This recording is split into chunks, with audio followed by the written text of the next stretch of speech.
Welcome back, friends. And hey, before we get to today's 7 from 77, I do want to let you know that today's episode is brought to you by DTE Energy. This week includes Energy Efficiency Day, which is Wednesday, October the 2. Also happens to be my dad's birthday. We'll celebrate later on by discussing the benefits of energy efficiency, including lower costs and healthier homes. And we want to let you know what's going on M Go Blue podcast. As always, already out, the radio replay of Inside Michigan Football. My guests on Monday night were Sharon Moore, Grant Newsom, who's the offensive line coach, and Josh Preeb, in transfer from Northwestern, who really added a lot to this offensive line and some stability that they needed, some experience. Also on Defend the Block, Namari Burnett and Harrison Hochberg joined Brian Bush. I'm going to say every last name twice. And then still to come, Conquering Heroes, Shaka Daly, who is the men's soccer's head coach here at Michigan. He's going to join me on Thursday, and the preview edition of In the Trenches will be with the trip to Seattle. That'll come out Thursday at 5 o'clock. Keys to the game, a little bit of a pep talk for the boys. And for all of you that are listening, but at this time, I want to bring in my partner, Mr. Brian Bush. Brian, how you doing, man? Great. Happy birthday to your dad. And hey, just like this last game, some ups and some downs for you during those reads. But you pushed through, you got the win, you didn't curse. So hey, we'll take it as a W. Yes. And I'd like to think I finished strong. So you start however you start, and then finish strong. Yeah, finish that with a makes win. one of we'll us take it. Finishing strong there, in my opinion. But we'll digress. Let's get into our 7 from 77 and talk about the Minnesota game. A win, but you put it really well with Sharon Moore on Monday night's radio show, which you can hear on the podcast feed. There was a lot in Sharon Moore's mind when he was talking to you post-game in the locker room. So let's break it down, because it really was a tale of two games. Starting with what you liked, probably a lot from the first three quarters. What were you happy with from the win over the Gophers? Well, when you're talking about things that were good, anytime you create turnovers, and we talked about it in our keys, to be able to force a fumble, I thought that was great. Zeke Berry did a great job of attacking the ball when he got there, ripping the ball away, and giving the offense a short field. Those sudden change situations, that was good. And then the offense came out, they capitalized on it, and so that was a positive. The block punt, again, a big play in special teams leads to a short field, momentum, and the ability for the offense to capitalize on it. If the offense is struggling in some phase, and we know that, hey, that they're not great at passing the ball right now, you give them a short field as many times as possible, and that's what the defense and what special teams has done. And then, obviously it's been converting on third downs. When you have a quarterback like Alex Orji that can go out there and he drops back, he's looking downfield, all of a sudden there's nothing there. And whether it's man coverage or they're showing blitz and dropping out, all of a sudden he notices, hey, everybody's back is turned to me. I got nowhere to go with the ball, so I'm going to pick up the first down with my feet. That's a great weapon to be able to have, and it makes it very hard defensively to defend. And hopefully, as teams start to see that, they're not dropping as many guys into coverage. They have somebody that's going to account for Alex Orji, which then hopefully will open up some easier passing lanes for him. And some of that has to be done with the pass protection as well. Passing lanes are going to be very important. They're also escape routes for Alex Orji. So those are the things that I liked, the constant pressure on the quarterback. Defensively, that was good early on in the game. All right, number 2 on our 7 from 77. Let's break down the negatives, and many of those come during the fourth quarter. What happened to you? How did it snowball? Because that certainly felt like it really went from, hey, Michigan's in control to, this is really dicey. And what must Michigan learn from this ASAP? Well, just like I talked about the turnovers that created momentum for Michigan, the special teams plays that created momentum for Michigan, it was the same for Minnesota. And it started in the third quarter. It was the interception that Alex Orji threw, because you had Colston Loveland wide open. You also had Donovan Edwards wide open. If he hits either of those guys, it's probably a touchdown. And instead of giving the ball back to Minnesota, you're going up 31-3 at the time. So all of a sudden you take points off the board. You give the ball to Minnesota. Defense is back out there. They've been on the field quite a bit.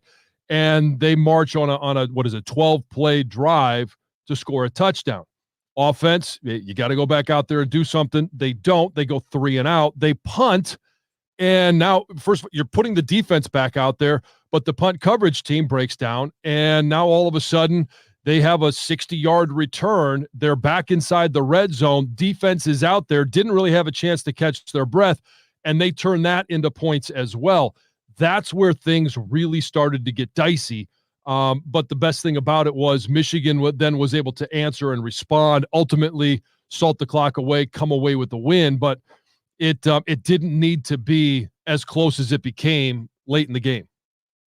Number 3 on our 7 from 77, 5 games into the season. It does feel like we've had some of the same topics. There hasn't been a ton of ebb and flow in terms of how you describe the personnel, some of the positives like Kalel Mulling's ascension, the stars of Mason Graham, Will Johnson, who didn't play last week, Kenneth Grant, Josiah Stewart has certainly emerged. Offensive line, peaks and valleys, some really good showings, some really rough showings at times.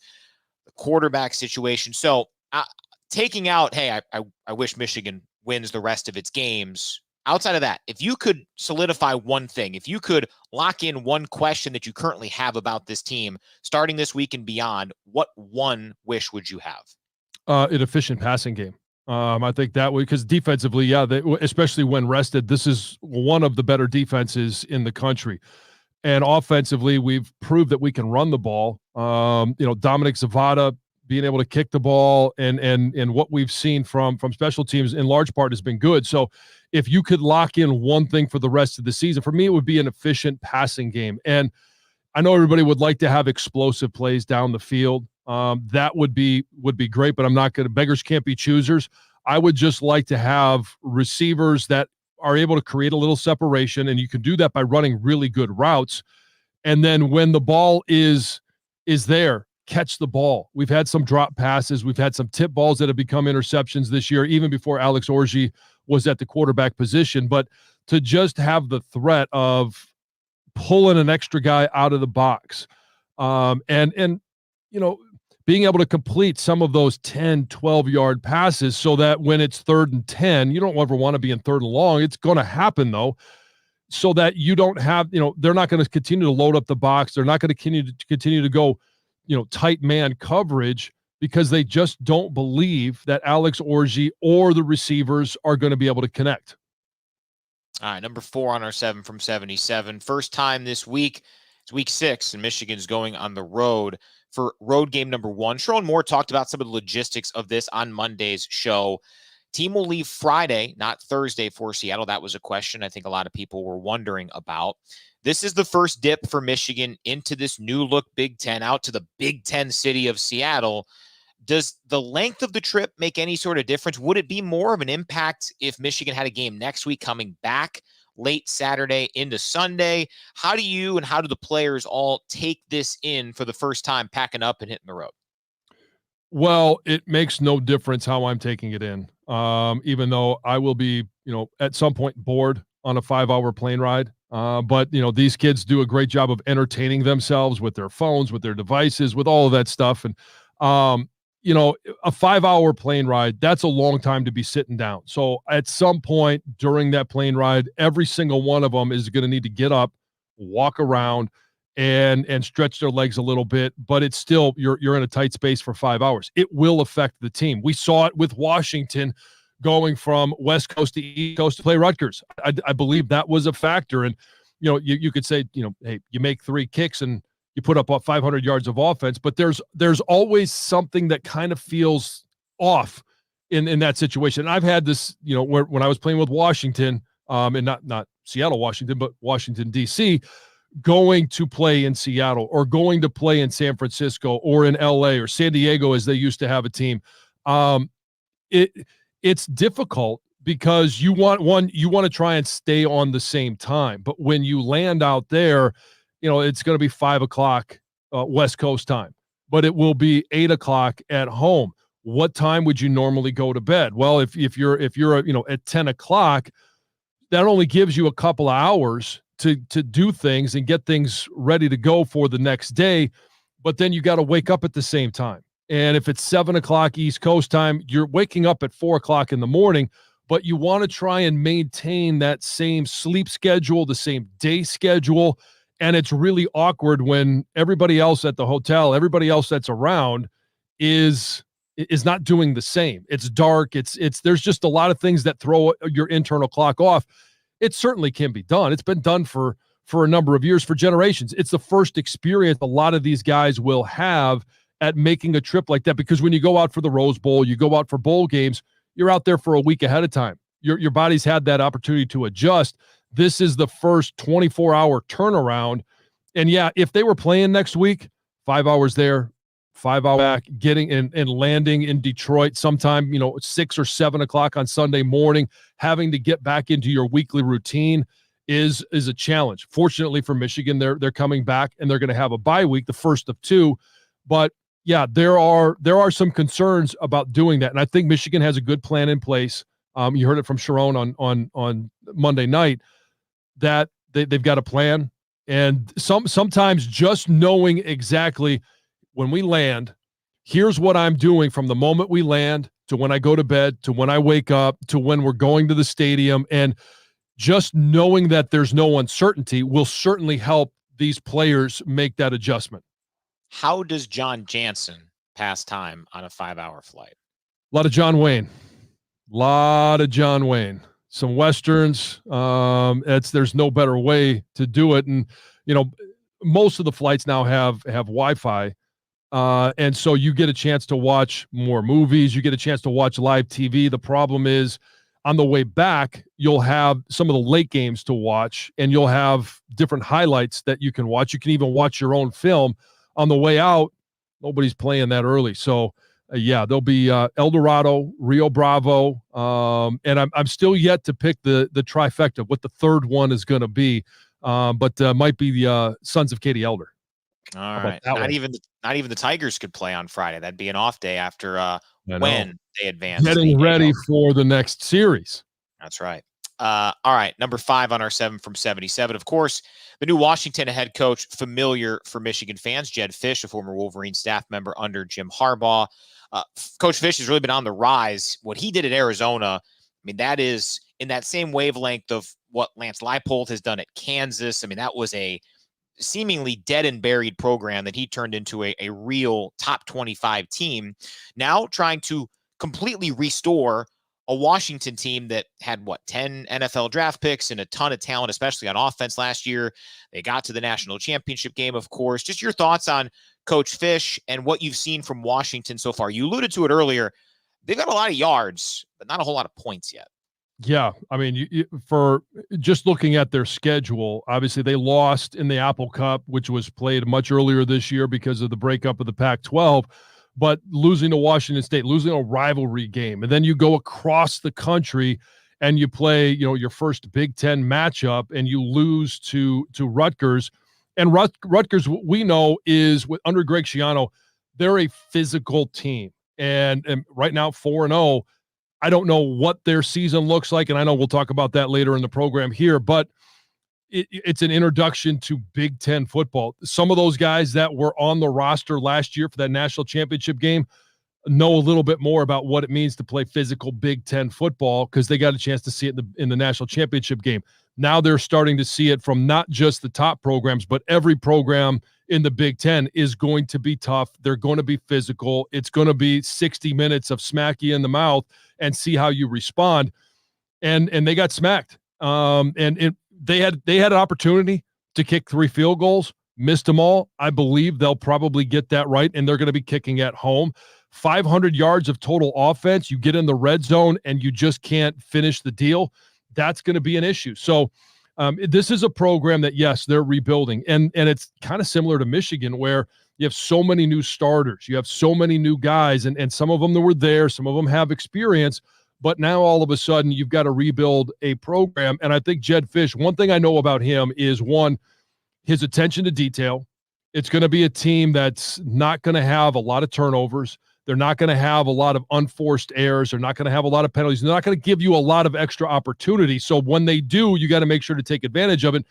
And then, down the road, he is a terrific recruiter. He's been on the West Coast for a while. Obviously, he was able to recruit at Arizona and develop talent. So not only can he recruit good talent, he's also he does a great job of hiring the right coaches that can develop that talent into big-time college football players.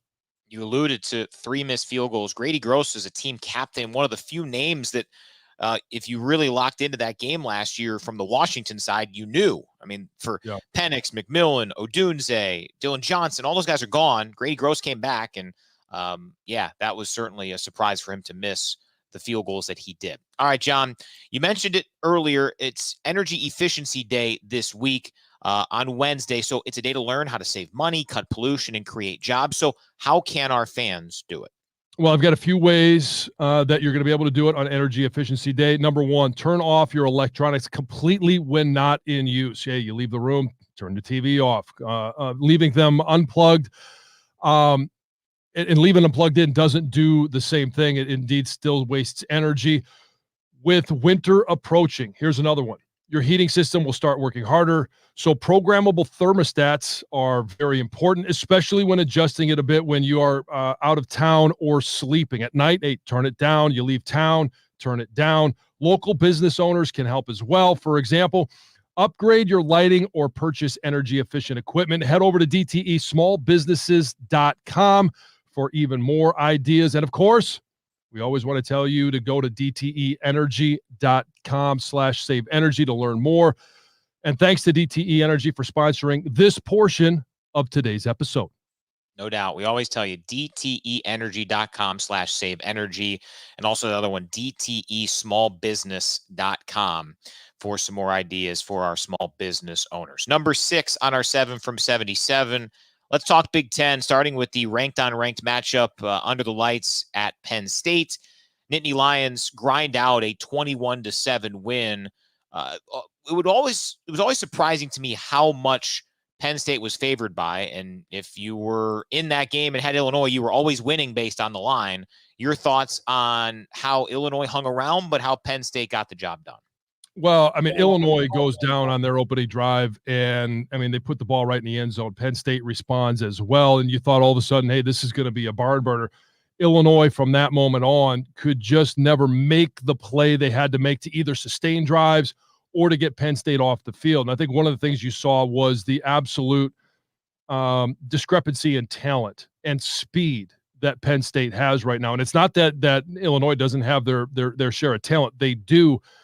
But Penn State has it in spades. And with, when you have a quarterback that is in his, third year, and you have in Drew Allar, and when you have, the way that they operate that offense of Katron Allen, Nick Singleton coming out of the backfield in that same class that you're looking at. And then defensively, Abdul Carter is a game wrecker. He comes away with 2 sacks in that game. And I think in total, they ended up with 7 sacks. So if you can't protect your quarterback, and that's one thing I know Brett Bielema harps on, he knows that you've got to be able to do as a guy that had the trenches in the battle as a player, you've got to find a way to protect your quarterback. And until they do, they're going to be in a lot of games, but ultimately it's going to be really hard to win some of them.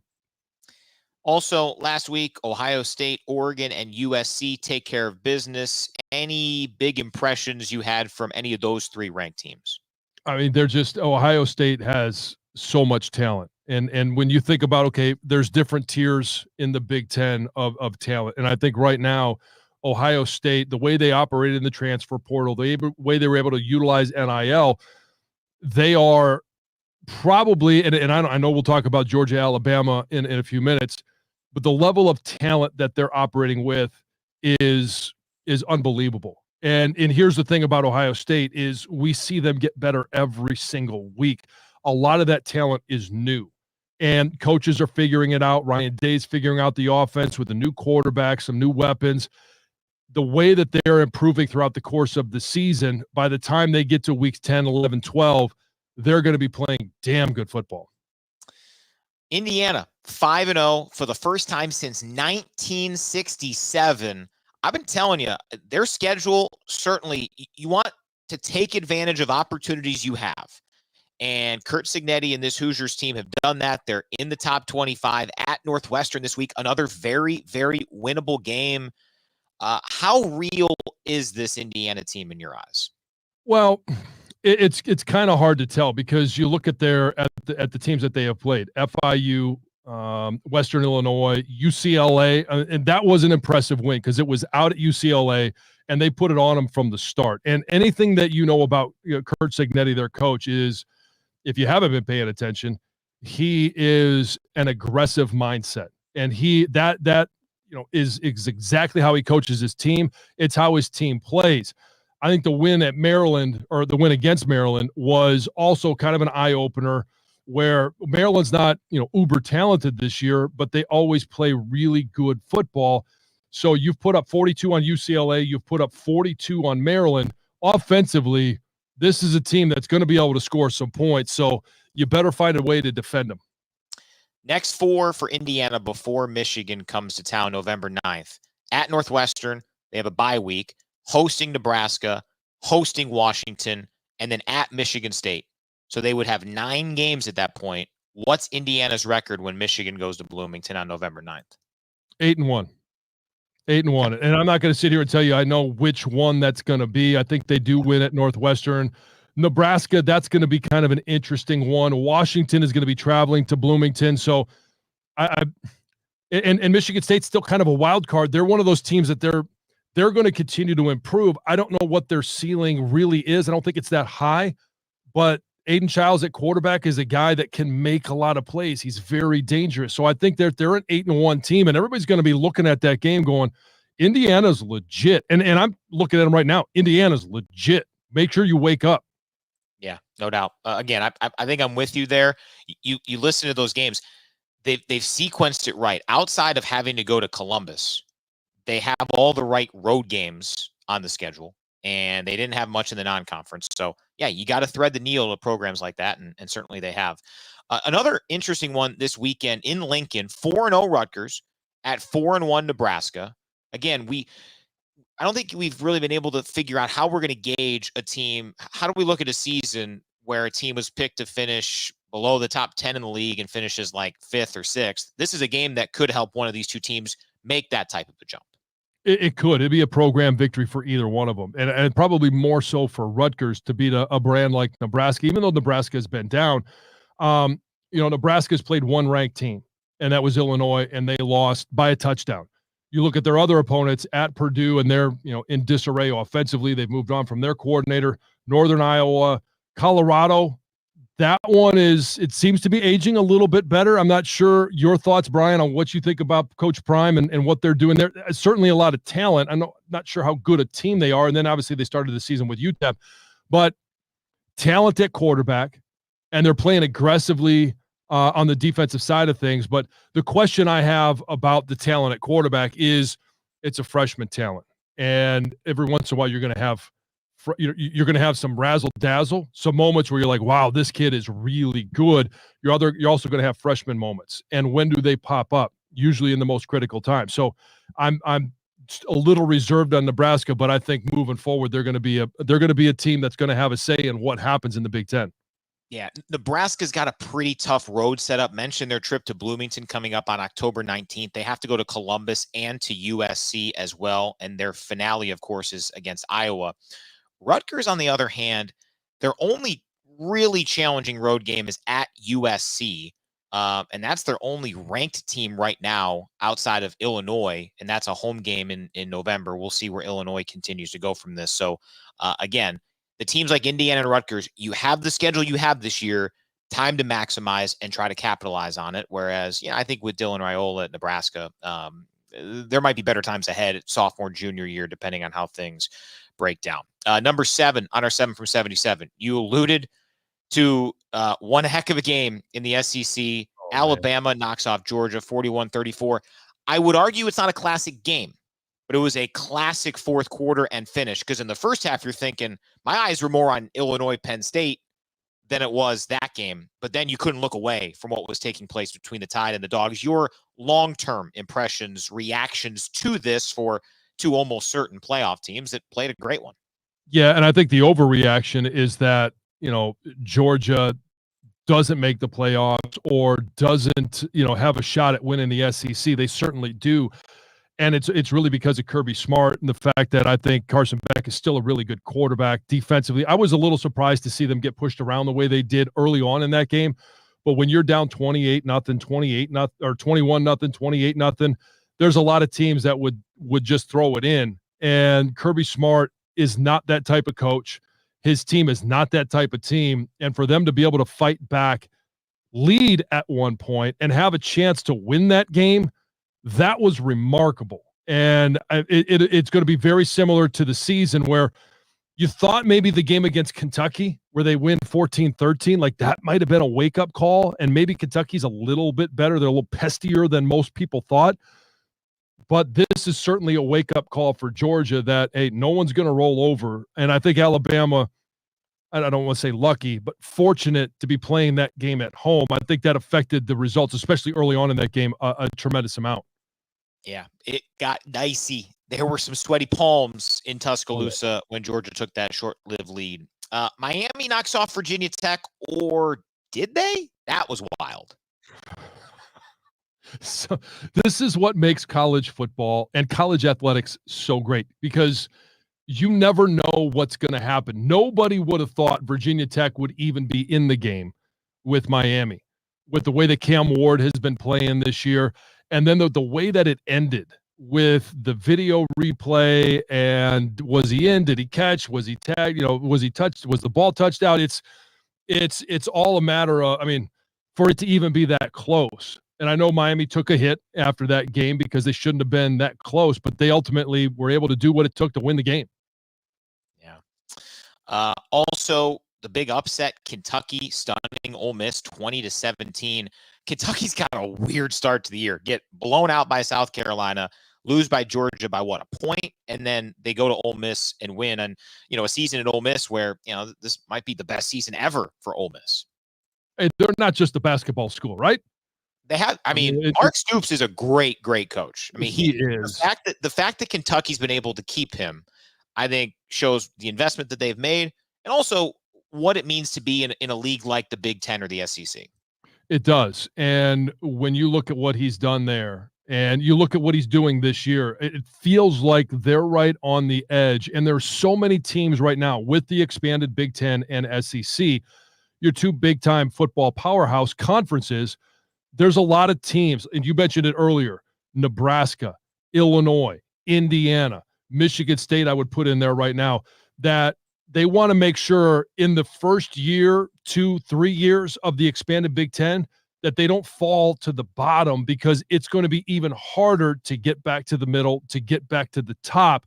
They don't want to be forgotten. And Kentucky is kind of one of those programs in that same thing in the SEC. They don't want to be forgotten. They don't want to drop down and be relegated to the bottom of the SEC when you almost beat Georgia, should have beat Georgia, and then you do beat Ole Miss. Hey, there's a signal that says, hey, don't forget about us, because we're going to have a hand in who, maybe it won't be us and it won't be this year, but they're going to have a hand in who is the SEC champion, who's playing in the SEC championship game. 100%. A couple other topics for you. We mentioned Miami and the ACC. The ACC right now has 3 teams that are unbeaten overall. Can you name the other 2 other than Miami? No. Duke and Pitt, as we all expected. Yes. Duke with a big comeback win over North Carolina this week. They won a bell for it. Big 12, 2 unbeatens. BYU and Iowa State. Not who you'd expect. We talk about the power of the Big Ten and the SEC.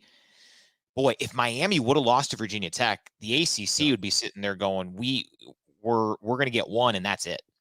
Yeah. And even when I tell you that I don't know who is the other 2 teams that are undefeated in that conference, I already mentioned it. The Big Ten and the SEC, that's your football powerhouses. And when you have a team like Utah that people are starting to notice, they're starting to recognize, but then they lose a big game. Now, all of a sudden, like, who are the headliners in either of those conferences? You just simply don't have one, other than obviously Miami. And you're left with, are you going to become an irrelevant conference where you only get 1 in? And that question then is, well, if Boise State gets in and they play a Miami, and let's just say they beat a Miami who is most likely to come out of the ACC. We have no idea what'll happen, but Now all of a sudden your conference takes an even bigger hit. There's a lot of pressure this year. First year of expanded playoffs, first year of expanded conferences, no divisions. It's really starting to be interesting as to the programs that are rising up and those that are dropping off. Uncharted territory. We don't know. We're kind of flying blind, and that's the reality. Last thing nationally, I know there's 2 buys for every team this year, and I know we're getting to a lot of them. But with all this conference realignment, we literally have one top 25 game this week, and it involves the number 25 team in the nation, Texas A&M, hosting 9th-ranked Missouri. Yeah, I mean, well, I don't know. I mean, and the only loss that Texas A&M has is that loss to Notre Dame. That's a good game. Don't get me wrong. That's a very good game, but you'd think that'd be like the 4th best game on the week. Yeah, you would think so. And I mean, especially when on a week where you have the 2 national title teams squaring off against each other. And, and then you start going down the list of games and you're like, wow, it's hard to imagine that there's a weekend where you don't have ranked on ranked. You don't have a number 8 team playing against a 16 team or something like that. So it's going to happen from time to. We talk about it every year. There are weekends where there's not great football, but still college football. Yeah, and Arizona knocked off unbeaten Utah this week. We talked about the Kentucky win over Ole Miss, so weird stuff can happen. Thanks again to DTE Energy for their support of this episode, and happy Energy Efficiency Day. Head over to dteenergy.com/saveenergy to learn how you can celebrate. On the audio side, let's hear from Michigan tight end Marlin Klein. And here on the live stream on YouTube, and John Jansen 77, we welcome in friend of the program, voice of the Washington Huskies, Tony Castricone. What's up, Tony? What's up, fellas? How you guys doing? You ready to come out to the greatest setting and see Mount Rainier? It hasn't started raining yet. We haven't started our 8 months of straight rain, so it should be beautiful on Saturday. I want to know, is there any chance that you can have a boat set up for us so we can tailgate from the boat? That is something that I am definitely going to stop by and see, because it amazes me that you guys have that set up. Well, it's called sailgating, not tailgating from the boat. So we will try to set up sailgating for you. But yeah, one thing that is really, really cool about being out here at Washington is just how unbelievably breathtaking the setting really is. The Mount Rainier off in the distance is the most prominent mountain in the lower 48 states, and it's an active volcano. And you can see it well from the stadium. And it's a 2.5-hour drive away. It's just shocking. And then, from the press box where we'll sit, off to the right is Lake Washington with hundreds of boats that'll be out there. And then off to the left is campus. And then you got 2 snow-capped mountain ranges beyond each of those, the Cascades and the Olympics. So it's a really beautiful atmosphere. But it's not just beautiful. It's also really, really loud and really, really awesome for a big game. We saw that last year on October 14th when Oregon came in here, and one of the most exciting games I've ever seen. And so I know Husky Nation is really amped and juiced for this game. I was at a bachelor party this year in Seattle, and we went to the Space Needle, and I walked out on the opposite side of Mount Rainier, and I'm like, I wonder if that's it. Then I wrapped, and I'm like, no, that's it. That's the one. Because it's just, once you see it, oh man, it's incredible. Yeah. I was the same way when I first moved here. I was like, oh man, so many beautiful mountains. Is that the one? And then when you see it, you're like, oh no, that's the one right there. That's the one. I'm an idiot. Yes. So just tell me, that it is an active volcano, but it's not due for the big one, right? No, well, you never know. Yes. I'll make sure my wife doesn't know that detail until I get back. Good thing the team's leaving Friday and not Thursday, lowering the odds here. Yeah, right. It's in the new Big Ten video commercial, right? Isn't that? I think so. Yeah. I think the Northwest is like the first part of it, and it's just the Space Needle and Mount Rainier and Husky Stadium right there on the water. I think those are the first things that pop up, and we get our 1.6 seconds in that commercial, and then on to the rest of America. And then 22 seconds later, you see the Statue of Liberty, which is where we were last week. So, how weird is that? And I know you get a chance to be around the guys, but how have they handled traveling coast to coast, and it was a tough loss. Now coming back to prepare for a rematch of the title game, how have you seen the guys react and handle the situation? Yeah. Well, it was a long weekend for all of us. I wasn't around the team on Saturday and Sunday. I came into the office on Monday, and Monday is their day off. So, I'm excited to get around them today and kind of see what the energy is like. I think when you talk about national title game rematch, I'm sure you guys have already gotten into this from Michigan perspective. It's not the It's same. the two brands, but it's not the same players, right? Colson Loveland is the only offensive starter that started that game last year that is going to be playing in this game this year. Oh, 21 we of the know. 22 starters between the two offenses are nowhere to be found.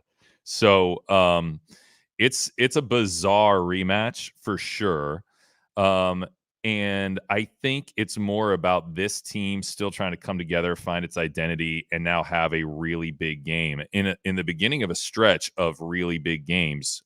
Sitting at 3-2 right now, disappointed because, as Coach Fish said at his press conference yesterday, we are a basketball hoop away from being 5-0. We were 3 feet away from the goal line against Washington State, and 6 feet away from the goal line against Rutgers, and we could be 5-0. But instead, we're 3-2. We need 3 more wins for bowl eligibility, and out of the 7 games we have left, 6 opponents are ranked. So, like, let's go right now. You're going to have to go grab some, and it starts with defending your home turf. By the way, the second longest home winning streak in all of college football right now belongs to Washington, and so. Yeah, I mean, we're really hoping that this is a week they turn it around and just do the small things that haven't been present in those 2 losses, because they've outgained the opponent in every game this year. They outgained Washington State by 78 in a loss, and won the turnover battle, and still lost the game. And they outgained Rutgers by 222 and had an even turnover number and still lost the football game. So how is that possible? Third down and penalties. I mean, just losing third down on both sides of the ball and extremely untimely back-breaking penalties. That's what this team's trying to clean up. So Jedd Fisch was on the Michigan staff for the first 2 years of the Jim Harbaugh era as a quarterbacks coach. Now the first year at Washington, taking over for Kalen DeBoer, who did incredible things in a very, very quick period of time. Take us through his acclimation. You mentioned just how challenging the assignment is to basically revamp the entirety of the starting group. Even on defense, there's not much back for Washington either. So how has he handled it so far? Impressions of him, who, I mean, what he did at Arizona, we talked about it earlier. That's truly remarkable where Arizona was and where they are now, coming off a win over Utah. So how have you seen Jedd Fisch in the 8 months, 9 months he's been as the head coach of Washington? Yeah, I think he had a really tough job, because it's not just that Washington lost all that they lost. It's when they did it in the cycle. And I know, Sharon Moore had the exact same project from a calendar perspective, couldn't really enter the portal, but also didn't have to do with massive attrition to the portal based on a complete staff overhaul. And that's where I think it made a lot of sense for Michigan to elevate from within, and you keep so many pieces on the staff and you kept some continuity. Therefore, you didn't have the big attrition in the portal. For Washington to completely turn over its roster and have a lot of 5th and 6th year guys be like, yeah, this is going to be my 4th coach in 6 years, and I'm going to go try something else. That was really hard for Jedd to come into that situation. What Jedd has been unbelievable at is recruiting.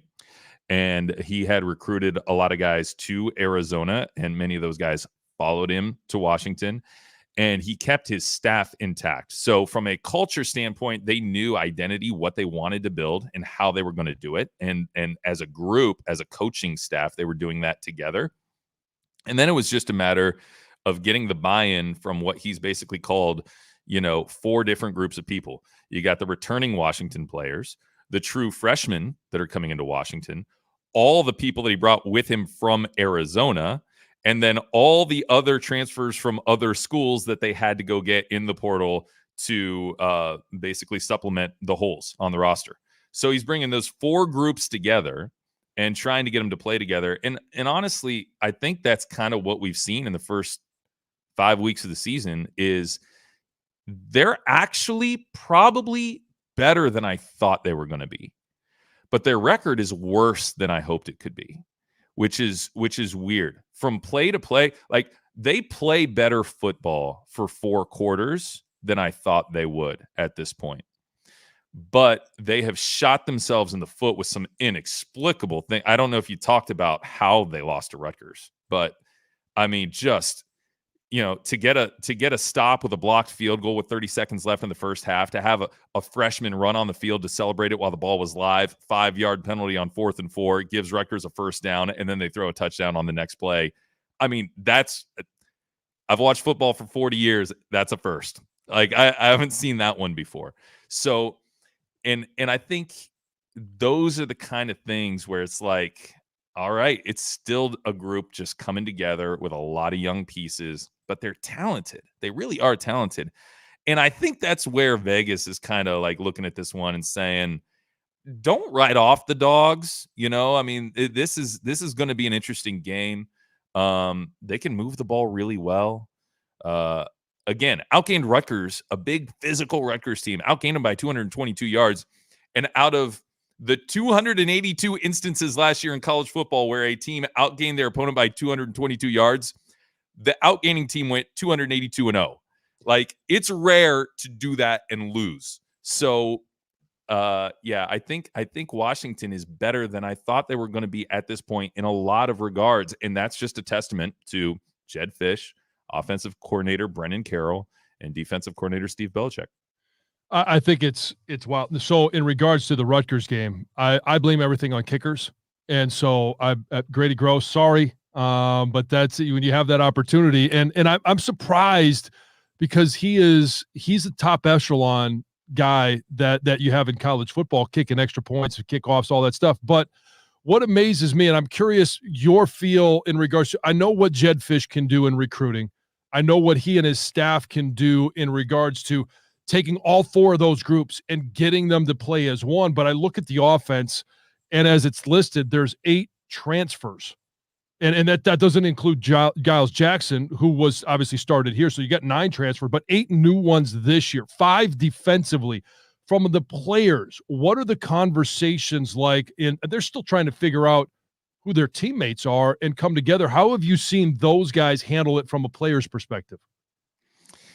Yeah, so I mean, I think they've done the best they can, and a lot of that's on the coaching staff to put them in situations in the day-to-day just to kind of build that brotherhood, right? And John, like, you've been a part of that, and yet it's a different era from when you had years to get to know guys, right? And so now it's not that, yet at the same time, it's not that across the board. So everybody's got to deal with it. Much like in March Madness on the basketball side, I am a believer in the teams that have that continuous narrative for years, and I think they've got kind of the edge when talent meets talent, and that seems to be equal. I think you can say that that's going to be a thing that's going to be an advantage for teams that have more continuity from year to year. And yet I do think that ultimately Washington will build that. It's just a transitional year. It's a unique circumstance. And so what have the conversations been like? Guys say to us in the media settings that they're super bought in, that this team has gotten really close really quickly. And yet, without actually living that and being in it and feeling it, I think it's just one of those things that we'll have to see what kind of dividends the work that they've put in on that show as the year goes on. I think there are going to be some upsets that Washington's going to pull off here down the stretch in this big string of games they'll play against ranked teams. I do not think they'll be 0-4, but it's also a really tough stretch of games too. Yeah, so we'll see. They did not ease Washington into the Big Ten. No. That is very. Phil Steele said, real quick, guys, that he gave Washington the toughest strength of schedule in conference of all 18 teams. And I see that. The only team we miss is Ohio State. Literally every team we play, other than Indiana, won 8 games last year. And Indiana's really good this year. And on the flip side, we just played a Rutgers team that we were the only opponent that they played that won more than 8 games last year. So obviously, it's hard to figure out the scheduling stuff, but it's a really tough schedule for Washington. Yeah, I mean, there will be 4 trips for Washington into different time zones, 3 to the Eastern time zone, and 1 just announced yesterday, 9 a.m. Pacific time, a.m. at Kinnick Stadium in a couple weeks.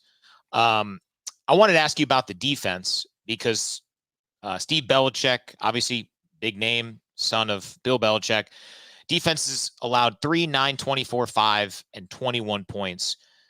Is that a part of the reason why you think Washington has been maybe exceeded your play-to-play expectations because of what you've seen from, again, a revamped and a new DC'd defense?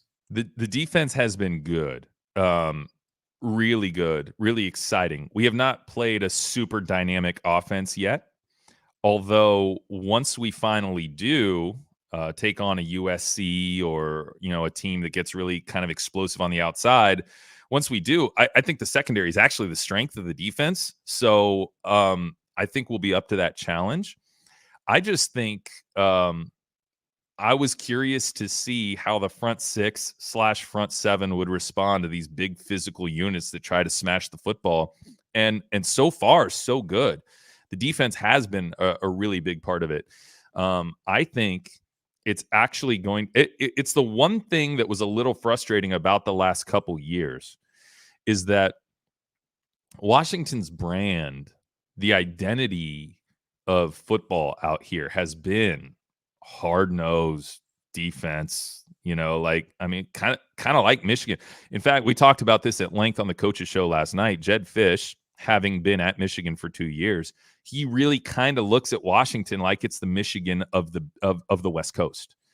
And that's not just from a tradition standpoint, but also from an academic standpoint, elite academic institutions, and also a brand that's just built on toughness and bring your lunch pail and hard work and traditionally has had great defenses. Like when you look back in the 91 national championship team, that defense gave up like 7 touchdowns all year.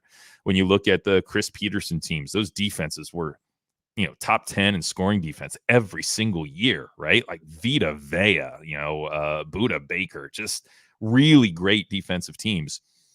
And we didn't have that great of a defense the last couple of years. In fact, last year, it was a good defense, but Joel Klatt even said going into the national championship game, he was like, statistically, metric-wise, this is the worst statistic defense to play in a national championship game.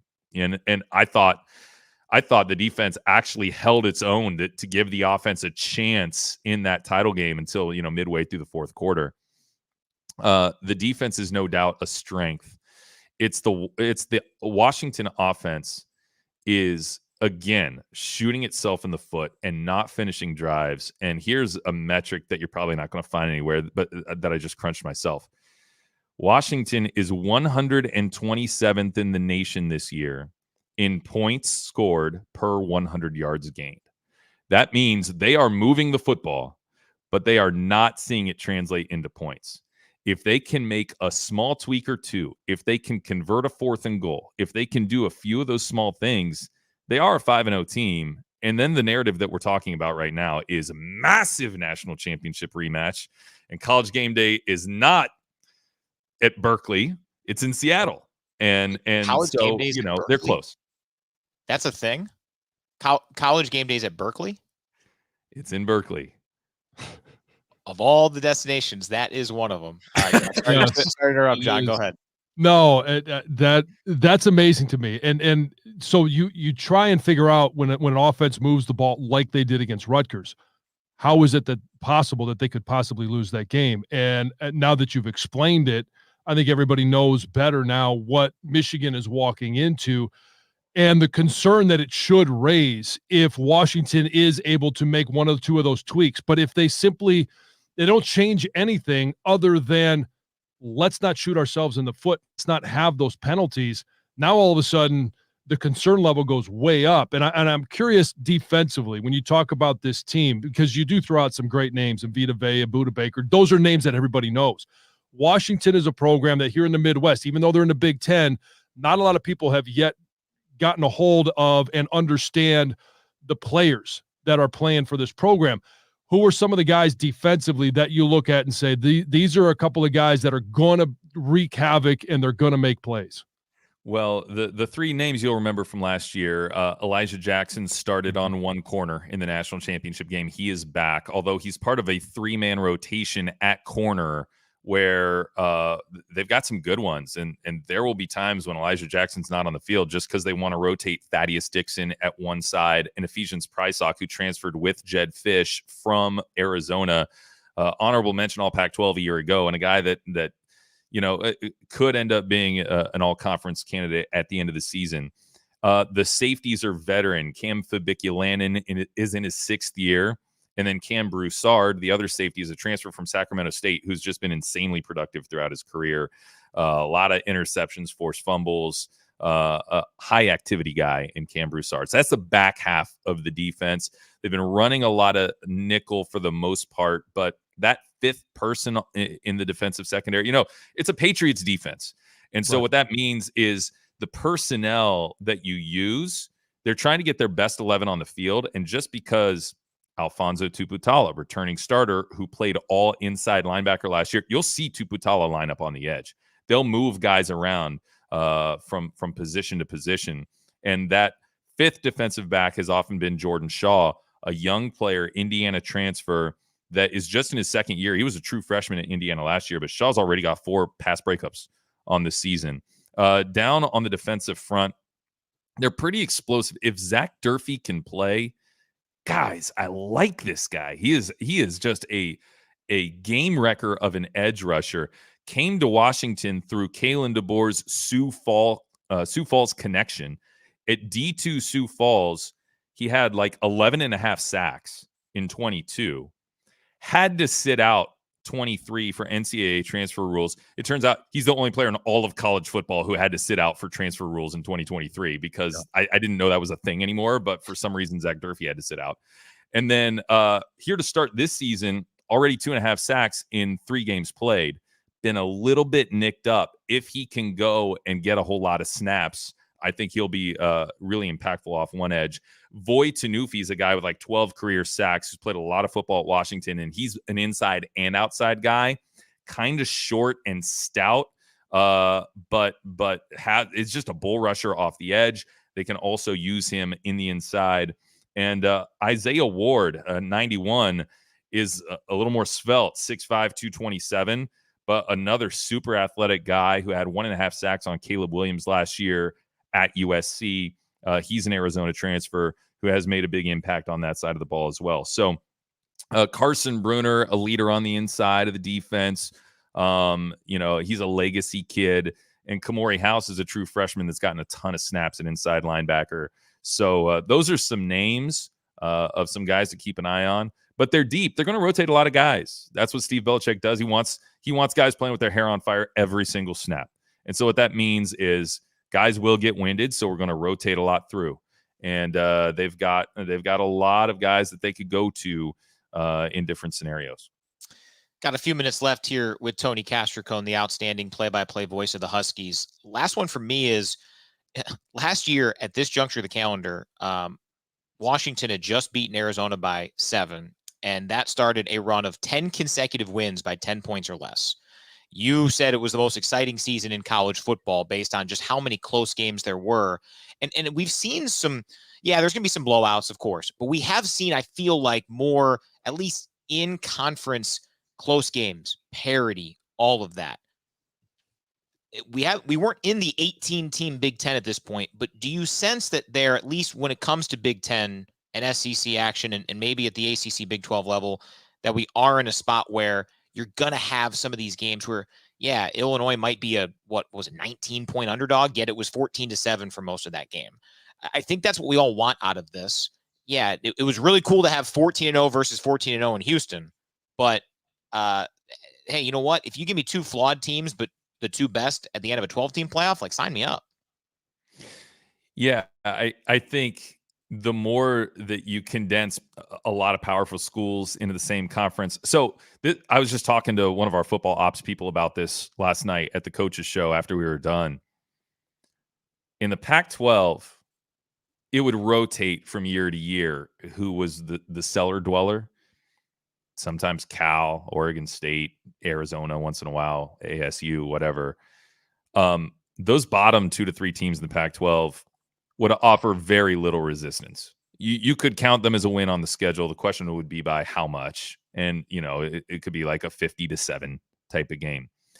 And it just feels like now that you're starting to put all these powerful programs, plus you add in the Big Ten's style of play, which is lower possession, more running the football, physical. Don't make a mistake, win with your punting game. What we're starting to see just like, there's not really going to be any gimme on the schedule. And then B, the close nature of a lot of these games, it's a very NFL style. Like, that final 5 to 10 minutes, you're still not going to really know for sure who's going to win the game. And the team that maybe has been behind all day is going to have a shot. And so you got to go execute in the fourth quarter. You got to have great endurance. You got to be able to lean on another team for 4 quarters and have your will and your strength wear them down. And that's going to be a challenge for the 4 West Coast schools that are new, that have gotten used to playing a certain style of football over the years. And, I think USC, for instance, in that game against you guys, that is a team that's gotten much better on the defensive side of the ball. But I do think you guys were able to wear them down eventually and go on a game-winning drive that was all running. It's just not a thing that you see that often with the clock winding down. No, we're just going to keep running the football, run down all the way down the field. But it's a clash of styles for sure. And so that'll be something I'm keeping an eye on for sure all season long. But I do agree that there are more great college football players than there ever have been before. And now with NIL being a thing, people are going to want to go get the most they possibly can, which means they're all going to be coming up to the highest level they can possibly play at with the programs that have the most to offer. And so you're going to have really loaded rosters in the Big Ten and the SEC, and all those teams are going to be able to compete with one another. I'm curious before we go. We talked defensively. Offensively, everybody wants to know about the quarterback. What is it that Will Rogers does well? What does he give? What does he provide this offense transferring from Mississippi State?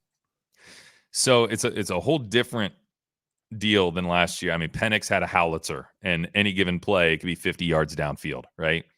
Will Rogers does not have the arm strength, but this is a kid. The same arm strength as Penix, I should say. But this is a kid that started 45 college football games, and he is savvy, and a really good leader, a guy that really doesn't, make a ton of mistakes. He's got the most attempts in college football this year without an interception. A 10-0 TD to interception ratio so far, 75% complete, which I think was the second highest completion percentage in college football right now. So, I mean, he's a guy that's going to set. Here's where Washington's offense is strong. The skilled positions, I'm not sure I'd trade too many of them. 3 veteran wide receivers, all of whom I like. A dynamic 1-2 combo at running back with Jonah Coleman, the Arizona transfer, and Cam Davis, who's a 6th year here, and a quarterback that started 45 games. The question is, on the offensive line, can they avoid the holding penalties that get you behind the chains? Can you avoid some of the really silly mistakes that we've seen, like personal foul penalties? We had 2 of them by offensive linemen in the last game against Rutgers that basically killed drives. And it's a really young unit that had nobody that had started a full season of college football anywhere coming into the year, right? So it's just like 5 guys trying to learn how to come together, play together as a unit, and none of them had starting experience. The line's actually done a better job than I thought they would at this point. But again, it's those one-offs that they just have to eliminate.